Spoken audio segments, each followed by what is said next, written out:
Here are 5 foods that you need to avoid eating if you have fibroid and you are trying to heal from it. Fibroid is an estrogen-dependent condition. It's caused by estrogen dominance in your system, and it can be severe when you have a lot of inflammation in your system. If you're always constipated, if you have unstable blood sugar, your insulin is resistant, all these are connected, and they all have connection to what you eat, because the estrogen that is dominant in the first place is a hormone, and your hormone react to whatever you feed it with. So fibroid growth around the uterine lining doesn't have anything to do that your uterus or uterine lining is having a problem. It's a symptoms that there's something underneath that need to be addressed. Your hormones are crying for help, your gut health is crying for help. All these need to be addressed through your food, to your lifestyle, not just by medications alone. Even if you need to supplement as well, it's very important. But in this video, I'll be mentioning 5 foods you need to stop eating when you know you have fibroid, because they make the environment susceptible for fibroid to grow bigger, increase your bleeding, your cramp, and make your life miserable. So let's go ahead with top 5 foods you have to stop eating if you have fibroid and you want to really heal and prevent it from going back. The first one on my list, the number 1 on my list, is protein with synthetic ingredients, or I will say unclean protein, because they are unclean to your system. Let's go like this. Our protein usually come from readily available protein to us, come from our beef, chicken, egg, fish, poultry. But to increase the productivity during rearing of these animals, synthetic ingredients are being injected, like hormones, antibiotics, and steroids. And when you feed on this, either through the egg or the beef or the chicken that are being injected into this, either while raising them or through the processing it, because some of them are highly processed nowadays before they package it to make them last longer in the shelf. When they get it into your system, they inflame your gut. They result into estrogen dominant, because they mimic estrogen. Those hormones mimic estrogen when they get to your system. Then the added antibiotics will distort your gut microbiome and make you antibiotics resistance, increase the bad bacteria in your gut, and all these create environment for fibroid to grow bigger. And on the other hand, if you get clean protein, it actually help you to heal better, because your hormone feed on them, they respond positively, and your hormone will produce normally when the protein is clean. And it also help you in stabilizing blood sugar. But you have to look for protein that is clean, no antibiotics, no steroid, no hormone, ethically raised, locally raised chicken. They are very important, because protein is important. It's an important part of our meal. Look for beef that are grass-fed. Even when you usually avoid red meat, this is the reason why I said avoid red meat. Because when you get beef that is grass-fed, you get the quality protein from there. Even collagen is from there, which is very necessary for the skin. Look for antibiotics-free, steroid-free, hormone-free protein. The second on my list is dairy product with added hormones as well. This is somehow related to the first one, because those animals that are injected with hormones, steroid, and antibiotics, the milk from them, the dairy from them, also contain traces of those additives or those synthetic ingredients. And during the process of dairy products like your milk and yogurt or cheese, some hormone might be introduced, or some bacteria might be introduced into them that when it gets to the system after consumption will not supply with the amount of calcium and vitamin D you actually need as a woman. So they introduce those foreign hormones and also foreign antibiotics that will increase your estrogen level, inflame your gut, and also make you antibiotics resistant. So, and also avoid dairy product if you have fibroid and you are lactose intolerant. When you're lactose intolerant, avoid animal-based milk product. So go for plant-based milk like almond milk, coconut milk, soya milk. All these are better alternative compared to animal milk. The third one on my list is refined or highly processed wheat and gluten. Your wheat and gluten from white bread, pasta, pastries. It's actually from wheat, but the final product has been highly processed. It's refined. The fiber from that wheat has been removed.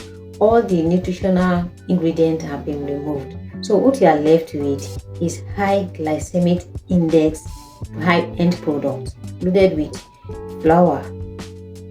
And when this gets into your system, this is one meal that can increase constipation in some people. And you know, constipation is not a good state for it to be when you have fibroid, because it keeps recycling the estrogen if you are unable to pull. These end products are highly refined, so they don't have the nutritional need you have in starving or shrinking your fibroid. They actually go there and make the environment favorable for them to grow, which make you constipated, and you have little nutrient from this ingredient. So they also spike your blood sugar. When it spikes your blood sugar, they make you insulin resistant and inflame your gut, of which I just mentioned earlier. So avoid anything highly processed wheat or gluten if you are trying to shrink that fibroid to die off and prevent it from growing back. We are on the fourth one already. I hope you are learning along. We are taking your time to absorb this information. Make sure you write it down so that you don't forget and don't make that mistake of consuming what is going to be fueling that fibroid to grow bigger and make you look pregnant when you are not pregnant. The fourth one on the list is refined sugar and carbohydrate. We all know this, that sugar is bad for us. It creates an environment for a lot of things we never wanted.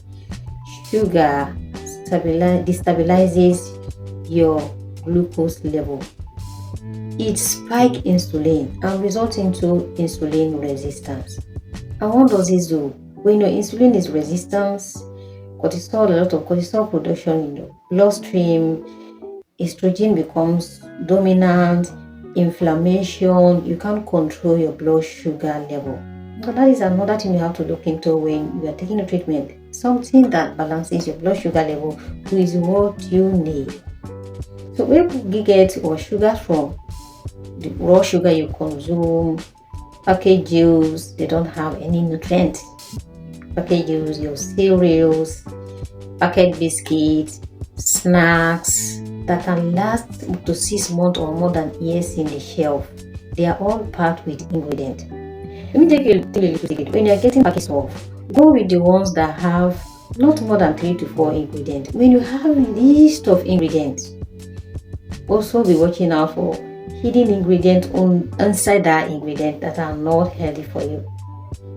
List is more, just little is more. They give you the benefits your body need than going with longer lists, like more than 10-15 ingredients in one food. That is not what your system need. Your system need real food.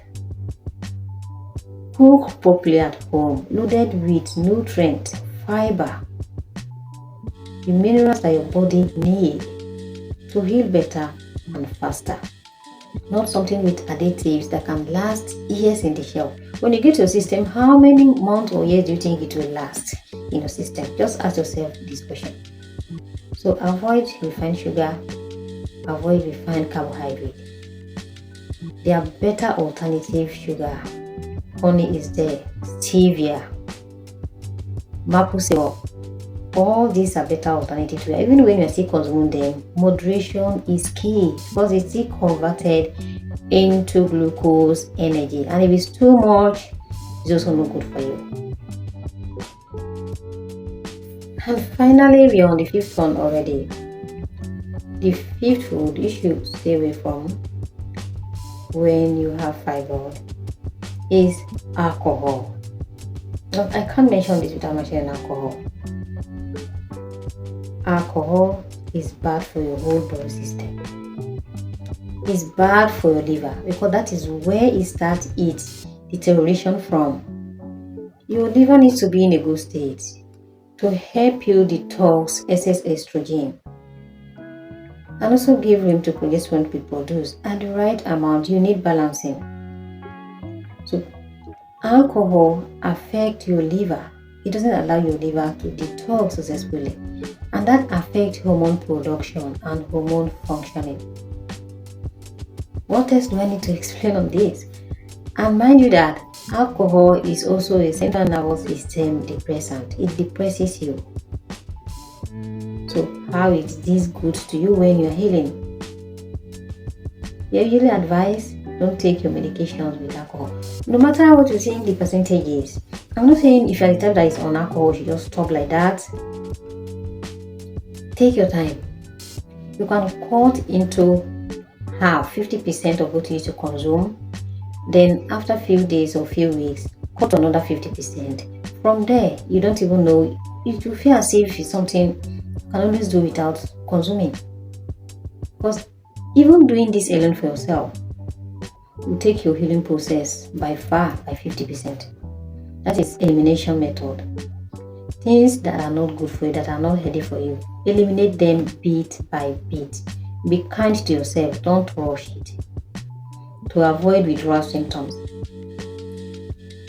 just take it as simple as it should be and start from there. Then you start introducing things that can make you heal better and prevent it from going back, of which I have shared in my other video, and I'll be linking in this very video in the comment section down below. Go ahead and watch the top 5 food that can help your fibroid to shrink and die off and prevent it from healing again. We have come to the end of this video, ladies. Make sure you like this video. Comment on what are those food that you are taking on the ones I just mentioned that you need help with to stop consuming, that is not helping your fibroid healing and your overall well-being. Comment it down below so that we start the healing from there. I'm here to support you and also help you as well. Make sure you share this video to other women to benefit. See you in the next one. Bye bye.